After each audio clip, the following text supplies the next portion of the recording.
Boost the recovery and rehabilitation of communities affected by the insurgency in northeast Nigeria.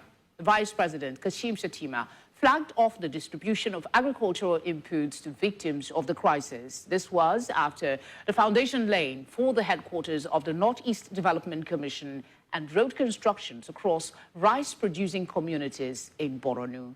News Centre's Umaru Kirawa completes the report.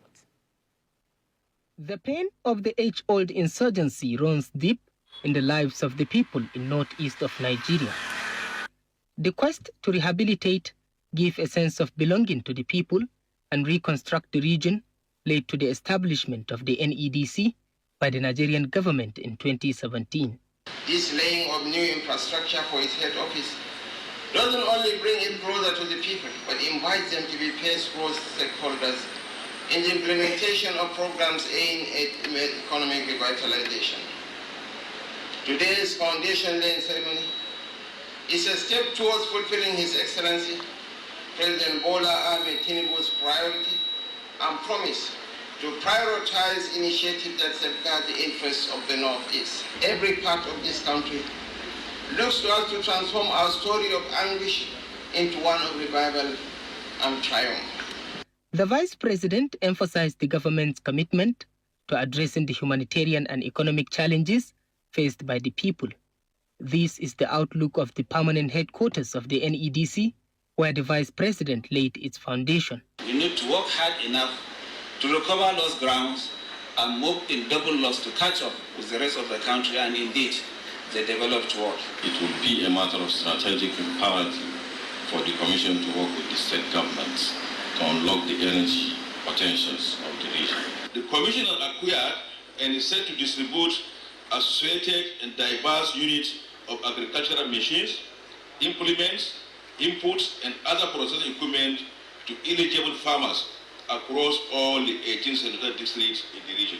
We are always ready and in readiness to ensure that the best is given to you at any time. I want to thank you for providing a bridge, for providing a link in the person of the chairman, the MD, and of course, an executive director.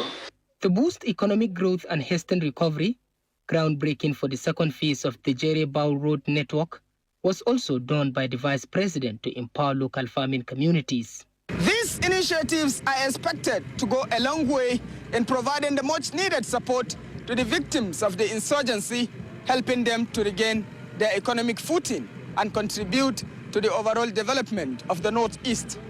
In Maiduguri for News Central, Umaru Kirawa. The Joint Union Congress of the Nigeria Police Service Commission has raised an alarm over widespread corruption in the recruitment process of police constabularies, calling on President Bola Tinubu to immediately sack the Inspector General of Police. Chairman of the National Civil Service Union at the Police Service Commission made this known during a press conference in Abuja, saying allegations of fraud and misconduct leveled by the Nigerian Police Force against the Commission in the recent recruitment of police constables are unfounded and untrue. News Centre's Joshua Imarai has the details. In attendance at this gathering are members of the Joint Union Congress of the Nigerian Police Service Commission in the nation's capital, Abuja. These union members are calling on the government to relieve the Inspector General of the Nigerian Police Force of his duties following allegations of fraud and misconduct in the recent recruitment of police constables by the Commission. We call on the President responsibly to relieve him of his duties for the following reasons. The allegations of fraud, several other unwholesome acts leveled against the Police Service Commission and its staff are, to say the least, unfounded, spurious, speculative, and most irresponsible, especially by the way the allegations were thrown into the public space, even before official channel of communication for dealing with such a matter was explored. The union also alleged that the Nigeria Police Force plans to breach the laid-down procedures of the recruitment by smuggling about 1,000 names into the final list. We have been furnished with reliable information indicating that elements within the police force attempted to to smuggle over 1,000 names into the recruitment list. This manipulation was a grave breach of the recruitment process and a calculated attempt to undermine the credibility of the entire exercise. The union also passed a vote of no confidence on the recently nominated secretary of the commission, saying that he is incompetent and unqualified for the position. To be qualified as secretary of the Police Service Commission, a nominee must be an officer of the Civil Service of the Federation, not below the rank of permanent secretary. Chifuna Nnamani is neither a civil servant in the Civil Service of the Federation, nor is he a permanent secretary in the service.